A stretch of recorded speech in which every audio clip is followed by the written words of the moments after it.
네, 안녕하십니까. 이제 우리 인문학 이야기를 또 교회와 함께 풀어보는 이제 교회 인문학 시간입니다. 예, 저는 역사 전문가를 꿈꾸고 있는 역전 아저씨 장영철입니다. 목사 같지 않은데 목사라고 불리는 이정대 목사님.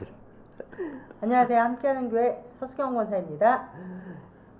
예, 오늘 또 제가 또 두 분을 모시고 또 이야기를 나누게 되겠는데요. 오늘 또 우리 주제가 저는 너무 흥미로운 것 같아요. 이게 참 제가 좋아하는 그룹 중에 넥스트라는 그룹이 있는데 거기에 딱 제목이 이거인 노랫말이 있어요. 이제 넌 세상을 움직이고 도시와 공장을 만들지만 또 총과 대포를 만들어 죽음과 파괴를 부른다. 정말 양면적인. 뭘까요? 모르겠는데요. 오늘 저희가 이야기할 주제는 돈입니다. 돈. 근데 솔직히 돈이라는 것이 우리가 주제가 너무 광범위하기 때문에 그 중에서 이제 특히 교회와 관련된 돈이라고 이야기하는 헌금에 대해서 오늘 이야기를 좀 해보도록 하겠습니다. 민감한 주제죠.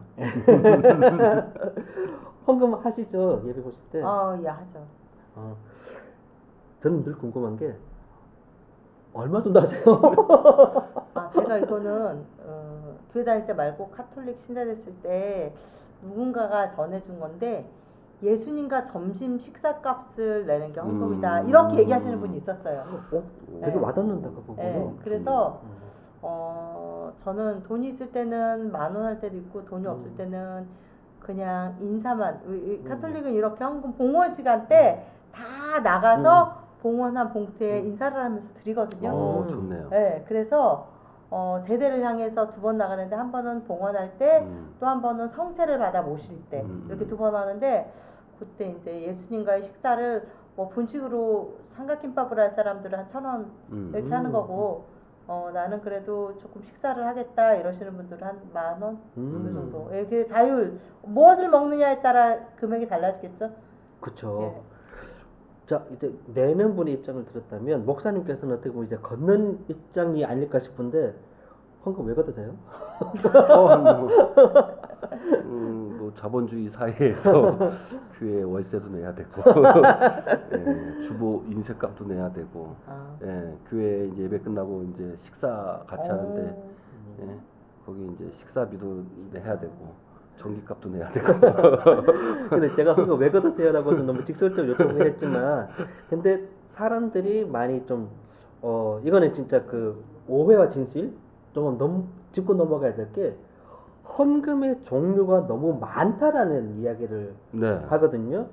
정말 그래서 교회가 정말 그 마음에 그 신심을 담아서 이제 기도하고 예배 보는 것이 아니라 돈 버는 장사다, 기업이다라고 이야기할 정도로 헌금 종류가 너무나 많다고 합니다. 네. 근데 많지요. 뭐 얼마나 될까요? 얼마나 많을까요? 대략 나는 것만. 많죠. 뭐 1년 대표적으로 11조 감사헌금, 속회헌금, 뭐 천일 헌금인가요? 뭐 이런 것도 있으신 분들도 계시고, 월삭, 또 신방 헌금, 또 뭐 있을까요?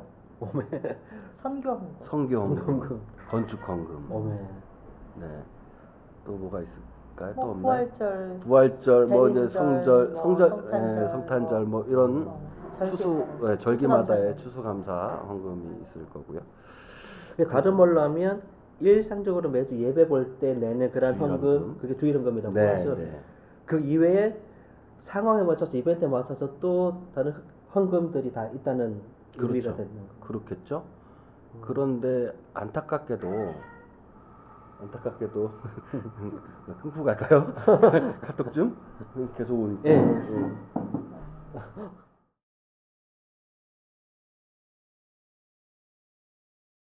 사실 그럼 이제 예. 일상적으로 주일 헌금을 제외하고는 남의 특별 헌금 특별 헌금들이 많죠. 네. 근데 이제 기본적으로 주일헌금, 11조, 감사헌금은 이제 대표적인 헌금인 거겠죠.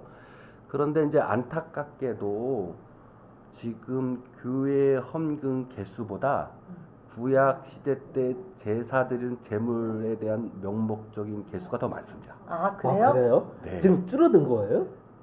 구약으로 비교할 것 같으면 줄어들었다고 볼 수도 있죠. 오. 왜 그러냐면 일단은 한 가지 먼저 말씀드리는 거는 일단은 구약에서 제사는요 매일 드렸어요.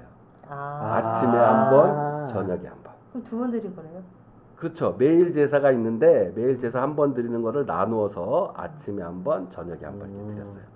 그때 번제를 드릴 때마다 소위 이제 우리가 알고 있는 헌금, 제물을 드리게 되죠. 그렇게 따지고 나면 그것부터 벌써 구약 시대는 헌금이 지금보다 더 어마어마해지네. 많았다. 아. 예, 월삭 헌금도 당연히 월삭 제물도 있었고 뭐 감사제, 화목제 분명히 있었고요. 숙제할 때마다 숙제제 드리고요. 또 10의 1조 다 이제 드리고요. 그런 걸로 따지고 보면 구약 시대 때 번제물이 그러니까 헌금이 더 지금 시대보다 더 많은 거죠. 근데 이거를 얘기하시는 목사님들은 안 계시는 것 같네요. 지금 솔직히 헌금의 개수는 줄어들었다고 보는 것이 더 맞지 않을까. 그러니까 저도 그냥 생각했을 때 어쨌든 교회를 운영을 해야 되기 때문에 네. 자본주의에서 돈이 필요하니까 헌금은 거둘 수도 있는 건 당연하다. 네. 근데 많이 이제 좀 뭐랄까 이제 오해와 불만을 요소하고 있는 게 이제 종류도 많을 뿐더러 이게 너무 강제적인 거 아니냐. 특히 11조 같은 경우에는 강요 아닌 강요. 네, 그렇죠. 수입의 10%를 냈는데 또 주일에 헌금 또 내. 그러니까 이게 옛날에도 강요였을까? 아닐 것 같은데 이거 어느 순간에 강요가 된 건 아닐까라고 이제 생각을 하게 되는 거거든요. 네. 그러니까 특히 11조 같은 경우에는 수입의 10분의 1을 내라. 제 입장에서 너무 좀 나도 세금도 내는데 여기 또 내야 돼. 그럼 내 수입이 도대체 얼마나 가져가는 거야라고 생각을 할 수밖에 없으니까. 그리고 또 하나 월급쟁이들은 이제 그 수입이라는 게 정해져 있잖아요. 장사하는 사람들은 보다시피 온갖 수입이 만약에 매출이 1,000만 원이야. 이 매출이 다 수입은 아니거든요. 이 중에 뭐 재료값이라든가 이런 원가가 있잖아요. 인건비도 나가고. 네. 그랬을 때 장사하는 사람들은 그러니까 1인 뭐 월급이 아니다. 이런 사람들은 뭐 재료비 이런 거 빼고 사실 10조 해야 되지 않나 저는 이런 생각이 들기도 합니다. 순수익으로 해야겠죠. 순수익으로. 그럼요. 네. 근데 엄격히 그런 것들을 장사를 해보면 나누기가 어려워요. 그렇죠. 네. 그 천주교에서 뭐 어떤 없는 게 있다고 천주교에는 기독교에 없는 게 있는데요. 미사 봉헌이라 그래서 생미사와 연미사가 있는데 예배랑 비슷한 의미로 미사가 있어요. 근데 그 미사를 이제 예수님을 제물로 해서 드리는데 그 생미사는 살아있는 사람을 봉헌하는 거고요. 연미사는 돌아가신 분들을 봉헌하는데 보통 기일이라든가 혹은 이제 돌아가시고 나서 뭐 49일, 50일 이럴 때 한다든가 아니면 돌아가신 이후에 50일 동안 매일매일 한다든가 이렇게 하는 그 연미사가 있어요. 그래서 연옥 영혼을 위해서도 기도를 한다. 이 기독교 없는 개념이 조금 들어와 있어요. 예. 그렇군요. 그건 또 전 또 처음 듣네요. 연옥에 대한 개념이 교회에서는 없기 때문에 그런 게 만약에 교회에서도 있었다면 아마 똑같이 하지 않았을까라는 생각이 이런 부분은 같은 기독교를 드네요. 하더라도 이제 네. 가톨릭과 개신교의 차이는 좀 있는 거니까. 그렇죠. 근데 아까 11조 얘기가 나와서 이제 그 얘기를 조금만 더 이어가면 11조가 언제부터 의무화된 걸까요? 궁금해요, 저는. 글쎄요. 의무하다. 일단은 성경에 11조라는 단어가 나오고 시작된 건 아브라함 때부터 시작합니다. 아브라함 때면 한참 올라가네요. 진짜. 한참 올라가죠. 아브라함이 전쟁에서 승리하고 멜기세덱이라는 살롬 왕에게 이거는 제사장 왕이라고 볼 수 있죠. 그러니까 제사장에게 전쟁에서 이긴 수확물의 10분의 1을 준 거로부터 시작한 게 이제 11조 단어가 처음 나오는 거고요. 그 다음에 나오는 게 이제 야곱이 에서 형을 피해서 도망갈 때 베델에서 하나님께 이제 소원을 합니다. 자기가 이제 잘 갔다가 돌아오고 자기 이제 재산이 증식되면 그렇게 해주시기만 한다면 자기가 소득의 10분의 1을 서원하여 드리겠습니다가 이제 처음인 거죠. 그러니까 한마디로 야곱이 나 잘 먹고 잘 살게 해주면 11조 드릴게 라는 약속과 같은 개념이에요. 거기서부터 이제 시작을 됐는데 사실 그것까지만 해도 개인과 하나님과의 개인적인 약속이고 서원이었겠죠. 근데 이게 이제 강제적으로 되었다고 한다면 아마 이제 모세 이후에 모세가 나라를 이제 정비한 거랑 마찬가지이기 때문에요. 나라의 법도 만들고 행정 체계도 만들고 모든 시스템을 모세가 이제 했다라고 볼 수 있죠. 그때 시스템 중에 하나가 아시다시피 우리나라에서도 뭘 걷어요? 세금을 걷죠. 세금을 걷는데 그 중에 10분의 1 부가세를 걷습니다. 그게 이제 어떻게 보면 11조의 개념이랑 비슷하게 생각하시면 될 것 같아요. 나라에서 세금을 걷어야 되는데 10분의 1을 부가세를 이제 걷어야 되는 거기 때문에 이제 강제적으로 했다라고 보면 이제 그때부터 시작했다라고 봐야겠죠. 그래서 그러면 맞게 죄송합니다. 이게 중간에 정리하지 않으면 네.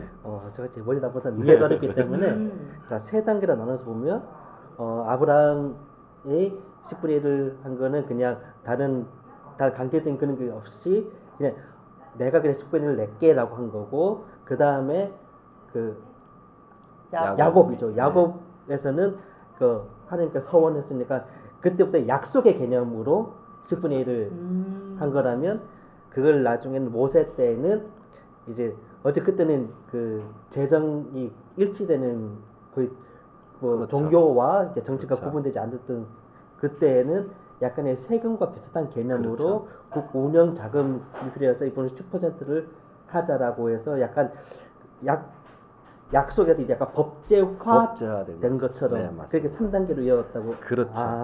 그렇게 보시는 게 좋을 것 같고요. 그래서 11조를 사용하는 용처가 신명기에 아주 명확하게 기록이 되어 있죠.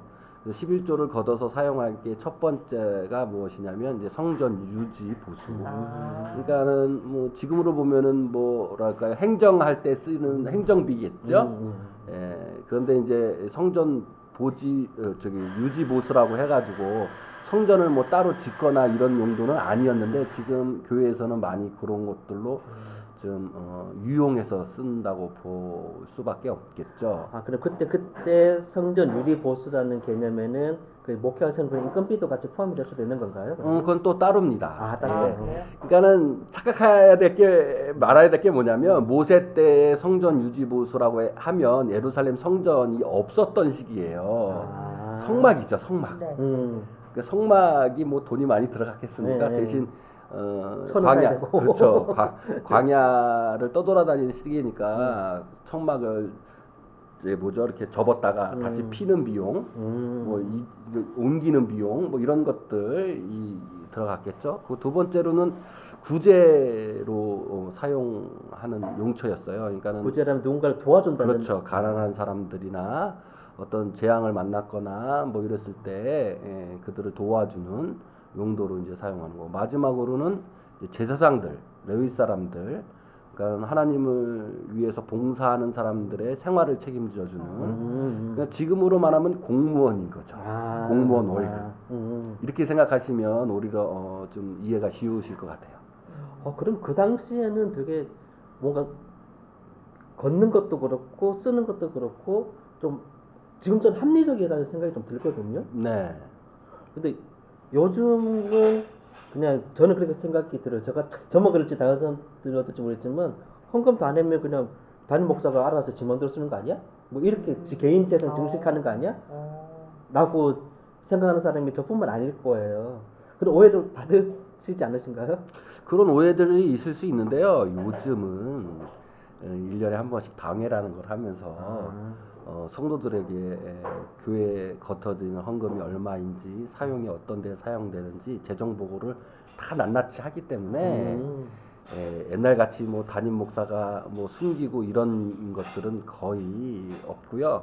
일부 이제 TV에서 이제 재정 가지고 좀 소요가 있는 교회들은 정말 극히 일부죠. 요즘은 다 공개가 되고요. 특히 제가 감리교 목사라서 그런지 몰라도 감리교에서는 지역에 감리사가 있습니다. 감리교회 감리사가 계세요. 네, 감리사가 있는데 이 감리사분들이 1년에 한 번씩 구역회를 해서 이 1년에 한 번씩 그분들이 오셔가지고 재정 잘 돌아가고 있나, 또 교회 재산이 어떻게 되나, 이거를 이제 감리하시는 분이에요. 장로교회도 있는 걸로 알고 있습니다. 근데 특히 감리교는 그런 것들을 철저하게 해가지고 개인적으로 목사님들이 유용하거나 이런 것들은 쉽지 않지요. 옛날과 같지는 않는데 일부 분들이 이제 오해를 하고 계시는 분들도 있고, 또 일부 목사님들이 또 개인 사업처럼 사용하시는 분들도 없지 않아 있기는 합니다. 그런 분들은 교회를 만약에 나가셔서 보시면 금방 티가 납니다. 네, 그런 교회는 안 가시는 좋겠죠. 네. 지금 말씀을 듣고 나니까 제가 예전에 생각했던 거가 조금 오해가 있지 않았나 생각 드는 게 뭐냐면, 예배 볼 때 마지막에 이제 찬양하면서 이제 헌금 이게 주머니 헌금 바구니 돌리죠. 예. 그러면 이제 얼마 내는지를 알리고 싶지 않는 거예요. 맞아요. 내가 이제 동전을 낼 수도 있고 1,000원짜리 낼 수도 있는데 지폐 같은 데다 꾸깃꾸깃 접어서 이렇게 손 깊숙이 집어넣고 딱 이렇게 저 어릴 때는 간혹 누구는 일부러 이제 농담인지 진담인지 모르겠지만 그걸 이제 지는 뭐 동전 뺐다라는 얘기도 했는데 저는 헌금 꼭 그렇게 공개적으로 거둬야 되나라는 생각을 좀 많이 했거든요. 네. 되게 좀 헌금 거는 생각이 되게 좀 그랬어요 저는. 근데 이게 제가 방금 왜 오해 이런 게 생겼냐면 저 순복음교회를 기억나는데 헌금을 내는 방법이 은행 창구처럼 번호표 받아서 순서 띵동 되면 나가서 이제 내고. 그래요? 예, 그걸 한때 인터넷에서 되게 크게 많이 회자가 되어가지고 그게 교회가 얼마나 돈을 많이 받아쳐먹고 하려고 이제 이렇게 기업화 시켰냐고 했는데, 다른 말로 생각해 보니까 그렇게 내면 누가 얼마 내는지가 금액이 정확하게 되니까 다른 말로 하면 현금만 있는 것보다 그렇게 기록이 남으니까 방금 말씀하신 대로 1년에 한 번씩 이제 그런 약간 감사 같은 걸 할 때 좀 더 깨끗하게 운영이 되는 건 아닌가라는 생각이 좀 드는 거죠. 맞습니다.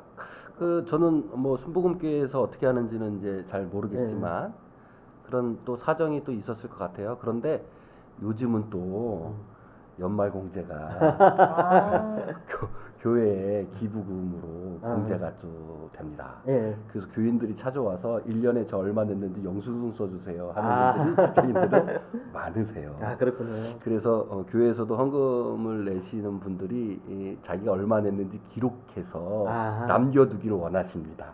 연말 정산 받기 위해서. 1년에 한 번씩 저희도 이제 이렇게 이분이 얼마 냈는지 해서 기부금 영수증을 끊어드리고는 하고 있어요. 근데 옛날에는 이제 그런 게 별로 제도가 없어서 얼마 냈는지 본인이 좀 쑥스러워서 이렇게 하시는 분들도 있기는 있어요. 저도 어렸을 때 그랬던 것 같아요. 그래서 요즘 대부분 교회에서 헌금 바구니를 돌리기보다는 예배당 맨 뒤에 헌금함을 놓고서 자율적으로 헌금을 하고 들어오는 분위기로 요즘은 많이 바뀌었는데, 이 헌금함이 만들어진 게 한국교회 처음으로 만들어진 게 아니라 구약시대에 이미 헌금함이 만들어져 있습니다. 그래서 그런 것들은 오해 안 하셔도 헌금 많이 거두려고 헌금함 준비한 게 아니라 구약시대 때 이미 헌금함이 있었고 또 그렇게 해서 하고 있습니다. 근데 너무 헌금에 대해서 부담감을 가지지 않으셨으면 좋겠어요. 네. 아까 자영업 하시면서 헌금에 대해서 11조라든지 또 좀 예배 볼 때마다 부담도 느끼실 때가 있지 않을까요? 있죠. 근데 안 되기는 좀 그렇고. 있죠. 그럴 때 그냥 기도를 좀 하죠. 그런 부담이 올 때가 있어요. 이거를 해야 되나 말아야 되나. 마음에 그냥 이게 아니라 감동이 올 때가 있더라고요. 저는. 다른 사람은 잘 모르겠고요. 저는 이거를 해야 되는 감동이 올 때가 있어요. 이걸 하고 싶다. 이런 마음이 일어날 때가 있어. 근데 그런 마음이 올 때 이거를 어떻게 해야 되나. 그러니까 일례를 들어서 지난번에 설명 한번 했었는데, 쌀이 왔을 때 쌀을 저희 교회를 보고 주신 분이 있었어요. 자기가 20kg 샀는데 혼자 먹기 너무 많아서 10kg를 갖고 오시겠다. 이 주변에 우리 교회 다니시는 분도 아니야. 손님이셨는데 근데 이 쌀이 정말 필요한 것으로 갔으면 좋겠다. 그러니까 그러면서 갖고 오셨는데 우리 나눠줄 때 많다라고 받아놨는데 기도를 하게 되는 거예요. 이 쌀이 잘 갈 수 있게 해달라고 기도가 나오더라고요. 결국 이제 몇 군데로 이제 압축이 됐는데 장애인 협회랑 여기 김포시 이주 여성들 단체가 있더라고요. 연결이 되더라고. 그래서 그 쌀을 놓고 기도했는데 너무 감사한 마음이 들어요. 정말 필요한 곳으로 갈 수 있게 돼서 그분도 그걸 기대하고 여기 맡기신 것이지 줄 사람이 없어서 맡기진 않았을 거예요. 근데 정말 필요한 곳으로 갔으면 좋겠다. 그래서 그런 생각인데 아무튼 제가 왜 이 얘기를 했는지 모르겠네요. 헌금 낼 때 이제 부담되거나 그런. 그럼 맞아요. 감동이 와요. 사실 돈이 있을 때도 있지만 없을 때도 있어. 없는 데도 내라는 감동이 와. 그럼 이거 뭐 미친 여자지 이게. 이게 정상이 아니다. 네. 하나님께서 그런 생각이 들긴 해요. 사실 교회도 운영하려면 돈이 필요하고 뭐 하는데 일본 너무 과하게 집행이 될 때 어디 가사탕진할 정도로 많은 헌금을 낸다거나 요구한다거나 이런 거는 심심치 않게 들리는 이야기잖아요. 이거는 모든 종교시설이 다 해당되잖아요. 이거는 너무 과하게 요구를 한다든지 또 과하게 이제 헌금 내는. 네, 맞습니다. 그 교회에서 과하게 헌금을 내라고 하는 거는 솔직히 옳지는 않아 보여요. 그런데 교회에서 예배를 드릴 때는 꼭 헌금이 있어야 합니다. 예, 왜 그러냐면 빈손으로 나가면 안 되는 거거든요. 그리고 마음이 있는 곳에 자기가 좋아하는 것을 가게 마련이고 어쨌든 간에 교회 예배를 드릴 때 예물이 없이 예배 드리는 것은 성경적으로도 아닙니다. 그런데 그 액수가 과하거나 과하게 요구해서는 또 안 되죠. 제가 아시는 분이 있었어요. 이 아시는 분은 어디 지역은 말씀을 안 드릴게요. 평생 농사를 지신 분이세요. 교회 믿음도 열심히 하신 분이시고, 근데 그 지역이 신개발이 된 거예요. 그래서 보상금을 50억을 받았어요. 와우. 야, 어마어마한 돈을 받으셨죠. 농사만 평상 정말 진짜 졸지 부자 되셨네. 졸지 부자 되셨죠. 근데 이 가족도 다 이제 자기 이제 와이프 자식들도 교회 열심히 다니고 다 권사님들이고 조금 있으면 이제 장로님이 될 분 정도로 가족들이 이렇게 신앙이 좋았어요. 그런데 이제 어떻게 생각하는지 모르시겠지만 한번 저도 질문 한번 해볼게요. 그분이 이제 50억을 이제 보상을 받았잖아요. 자기 그 땅으로. 그래서 11조를 5억을 드렸어요. 어떻게 생각하세요? 저는 그럴 수 있다고 생각을 해요. 그럴 수 있다고 생각하세요? 저는 뭐 개인적으로 뭐 신앙과 믿음 떠나서 저는 모든 종교를 떠나서 제가 그냥 사업하면서 돈을 벌 때도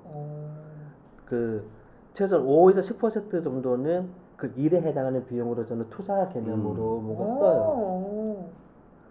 그게 공짜로 번다고 생각을 저는 안 하려고 하는 거거든요.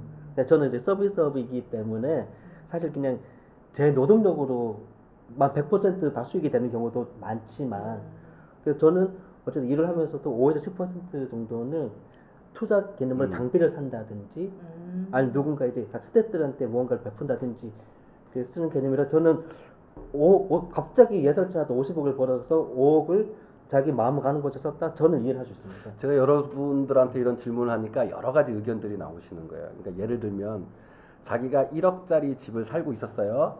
그래서 10년 뒤에 집을 팔고 다른 집으로 이사 가려고 하는데 이게 1억이 올라서 2억이 됐어요. 그러면 2억에 11조를 할 거냐, 오른 것만큼 1억에 11조를 할 거냐, 아니면 뭘 11조를 하냐, 내가 1억 주고 사가지고 2억이 됐지만 또 이사 가는 거 똑같은 평수로 이사 가는데 거기서 똑같이 올랐으니까 이거는 소득이 아니다라고 하시는 분들도 있고, 그래서 11조는 뭐 소득에 꼭 해야 된다, 뭐 이런 이야기들이 이제 많이 있죠. 근데 저는 그게 중요한 게 아니라고 생각하는데요. 이분이 5억을 11조로 헌금을 드렸어요. 야, 그런데 부럽다. 놀랍죠. 놀라운 맞다. 신앙이에요. 쉬운 일이 아니에요. 저라도 쉬운 일이 아니야. 못할 거예요. 근데 왜냐면 저는 무슨 생각했냐면 50억을 받았어. 대토를 샀어. 내가 70억짜리 살 수도 있고 50억 그렇죠. 똑같이 살 수도 있잖아요. 그렇죠. 네, 그러면 아니 땅 있던 거 땅으로 샀는데 그렇죠. 내 돈이 어디 있어? 그렇죠. 그렇게 이제 얘기하시는 그러니까. 분들도 내 돈이 있다는 어디 거죠. 있어? 그렇죠. 아까 그 같은 아까 이야기로. 같은 뭐 네. 개념인 거죠. 근데 저 이해해요 그 말. 네, 이해해요. 근데 저는 그 액수에 중요한 게 아니라 네. 그 마음도 중요하지만 그 마음이 있기 전에 이분이 와이프랑 상의를 안 했어요. 아 그거는 좀 그렇다. 에이. 상의를 안 해서 음. 그냥 자기 믿음 신앙대로 그냥 5억을 낸 거예요. 아. 그래서 그 와이프분하고 가족분들이 그걸 알았어요. 아, 그래서 교회가 뒤집힌 거예요. 그러니까. 다시 반환해달라고. 다시 반환해. 네. 그러니까 이게 그런 거예요. 액수를 내고 금액을 떠나고 그 마음과 신앙은 좋을지 몰라도 그 과정이 정말 합당했느냐는 거죠. 그러니까. 네. 액수가 중요한 게 아니에요. 그러니까. 그러니까 액수 중요한 게 아니죠. 네. 이거는. 그 과정이 올바르지 않으면 그 돈을 하나님께서 또 기쁘게 받으셨을까요? 모르겠어요. 뭐 기쁘게 받으실 수도 있고 더 좋은데 또 사용할 수도 있었겠지만 그 가족에게는 그 헌금 때문에 오히려 복이 된 게 아니라 오히려 갈등만 낳게 됐다는 거죠. 그런 틀에서 보면 헌금은 액수에 중요한 게 아니고 소득의 10분의 1이든 이런 게 중요한 게 아니라 드렸을 때 그 가족과 그 신앙의 믿음이 올바로 드려져 있는 거냐라는 것이 더 중요한 것 같아요. 제가 요거는 제가 계속 저만 얘기하는 것 같은데 저도 유튜브를 많이 보면 어떤 목사님들이 11조는 이제 필요 없다. 11조는 안 해도 된다. 11조는 예수 그리스도가 십자가에 못 박힘으로 끝났다. 성경적이지가 않다라고 이야기하면서 11조를 안 내도 된다라고 이렇게 이야기를 많이 하시는데 그 이야기를 받아서 많은 신도들이 되게들 좋아하십니다. 아, 이제 11조 안 해도 되는구나. 또 헌금 안 해도 되는구나. 그런데 성경은 그렇게 얘기하고 있지는 않아요. 그분들이 주장하는 게 이제 11조를 마하세르가 11조의 원어인데 마하세르라고 11조의 원어인데 11조의 원어의 의미를 보면 10분의 1 이게 아니에요. 아. 예.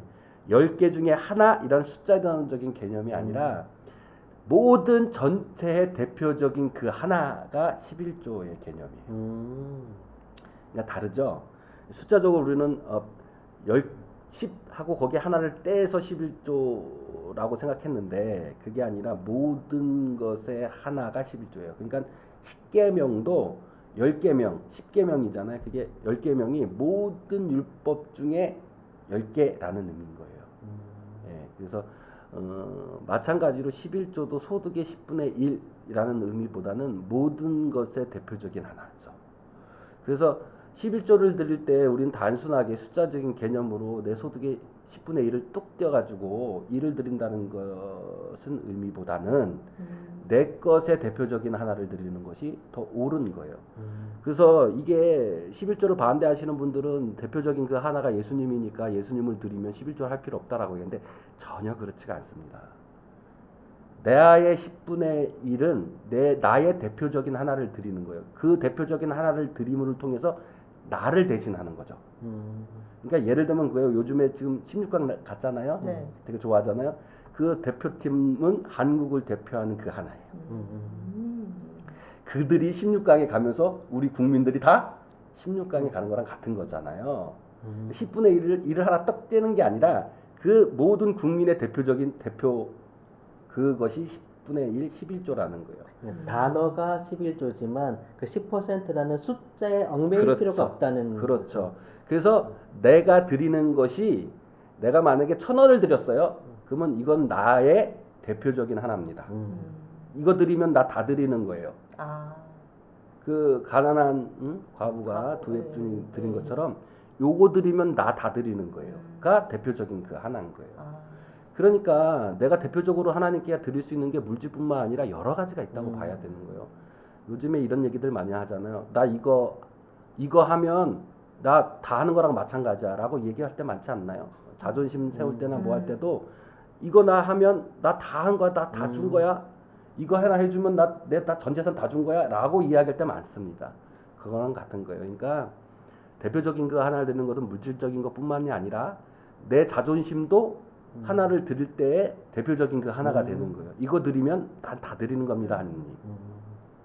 이것이 11조의 개념이기 때문에 11조라는 봉투 안에 내 소득의 10분의 1을 드리는 것이 아니라 거기 안에다가 내 자존심도 드리고 내 대표적인 하나를 거기다 드리는 거예요. 그것이 11조입니다. 그러니까 여러분 11조를 안 해도 되는 것이 아니라 11조는 반드시 해야 돼요. 그 액수가 아니라 대표적인 그 하나를 드려야죠. 이런 것들도 보면 참 어떻게 시대를 흘러오면서 우리가 현실에 맞게 어떻게 우리 현실에 맞게 해석을 해야 되냐에 대한 고민이 같이 되는 거죠. 그러니까 11조라는 그런 진짜 10%라는 물질의 숫자에만 얽매이니까 무조건 내가 가진 자본주의 사회니까 내가 가진 돈의 무조건 재물의 10%만을 생각을 해왔었는데 그렇게 생각하지 말고 그 상황에 따라서는 내 마음에 담긴 이제 뭐 약간 노동력이 될 수도 있는 그렇죠. 거고 또 다른 또 재물이나 물질이 될 수도 있는 거고 그렇죠. 뭐 돈이 될 수도 있는 거고 그 모든 것이 이제 큰 의미로 봤을 때는 11조라는 단어에 상징하는 것인데 그럼요. 너무 숫자에 얽매이지 말자. 숫자에 얽매이면 안 됩니다. 네, 맞아요. 이 시간 드리면 나 내 시간 다 드린 거예요 라고 할 수 있잖아요. 그런 시간들이 그게 예배인 거고 예배가 11조가 되는 거죠. 그러니까는 11조는 안 드리는 것이 아니라 항상 11조는 우리가 하나님께 드려야 되는 거죠. 네, 너무 숫자에 얽매이지 마세요. 저는 헌금 이야기를 하면서 정말 궁금했던 것들이 몇 가지 좀 되게 오해도 많이 풀린 것 같고 네. 저 왜 걷는지 솔직히 다 이해는 해요. 필요하니까. 근데 진짜 저게 제대로 쓰이는 게 맞나라는 생각도 들고 11조 왜 그래 강제로 걷어? 저도 그런 적 있어요. 하나님이 쓰기를 해, 뭐 보기를 해. 사실은 다 사람이 쓰는 건데. 그렇죠. 저도 그런 생각한 적이 있거든요. 다 사람이 쓰지 하나님이 직접 쓰지는 않잖아요. 그렇죠. 그런 생각이 든 적이 맞습니다. 있어요. 그래서 이사야 1장에 보면 이제 번제 드리는 것 다 지겹다. 예, 그리고 다 소용없다. 대신 하나님이 원하는 번제는 가난한 사람 과부를 도와주고 구제하는 거다. 그것이 바로 하나님께 올바로 드리는 번제다라고 말씀하고 계시고 또 이사야에서도 또 하나님이 원하는 금식은 그냥 먹는 거 끊는 것이 아니라 가난한 사람 구하를 구제해주고 억눌린 사람을 풀어주고 이것이 정말로 원하는 금식이다 라는 의미가 11조랑 같은 의미인 거죠. 네, 그냥 우리가 보이기에 그냥 금식한다고 고기 끊는 게 금식이 아니라 번제 드리는 것이 그냥 소 바치고 헌금하는 게 번제 드리는 것이 아니라 그게 쉽네요. 네. 차라리 그게 쉽네요. 그것만 딱 지키면 되잖아. 네. 근데 지금 현대사회는 사실은 더 어려워지고 더 신앙생활하는 게 깊이 들어갈수록 더 난해한 것들이 많다는 생각이 드네요. 네, 맞습니다. 차라리 딱 그것만 바치면 성경 말씀을 그 담긴 의미를 그러니까. 받아들이고 이해하는 것이 아니라 그 문구에만 집착해서 자 나는 제사에 10분이 됐으니까 내 맘대로 해도 돼라고 이제 그러니까 오해하고 난 신앙생활 성경 열심히 하고 있어. 신앙생활과 반대되는 행위를 하는 사람들이 그렇죠. 되게 많은데 많죠. 네. 그게 아니라 진짜 성경에서 내포하는 의미는 그런 이제 같이 지내고 있는 다른 사람들을 위한 배려 그리고 신선한 종교의 마음을 원했는데 너무 숫자야 나 돈 내세가 끝이야 그건 아니다. 그렇죠. 네. 정말 되게 중요한 말씀인 것 같아요. 네. 와 이렇게 우리가 또 사실 돈에 대한 이야기 중에서도 특히 좀 축약해서 헌금에 대한 이야기를 지금 계속 해왔는데 어떠세요? 헌금에 대한 이야기를 계속 내신 입장에서 이야기를 하다 보니까 좀 놀라운 말씀이 10분의 1의 개념으로 보지 말고 전부 중에 대표적인 거 전부가 전부일 수도 있는 거. 제가 아까 지금도 얘기했지만 지금은 마이너스지만 미래에 다가올 전부를 드리는 게 마이너스를 받아서 헌금을 하는 미래를 그게 이제 현재가 아니라 나의 미래까지 다 주님 앞에 봉헌하는 게 아닐까 그런 아주 깊이 있는 제가 모르고 했지만 시각적 해석을 해주시니까 아우 너무 감동이 되고 너무 좋아요. 감사합니다. 저도 감사합니다. 네, 마지막으로 이제 헌금에 대해서 제가 지금 오해하는 분들 되게 많으셨을 텐데 뭐 정리하는 멘트 한번 좀 부탁드릴게요. 헌금을 하셔야 합니다.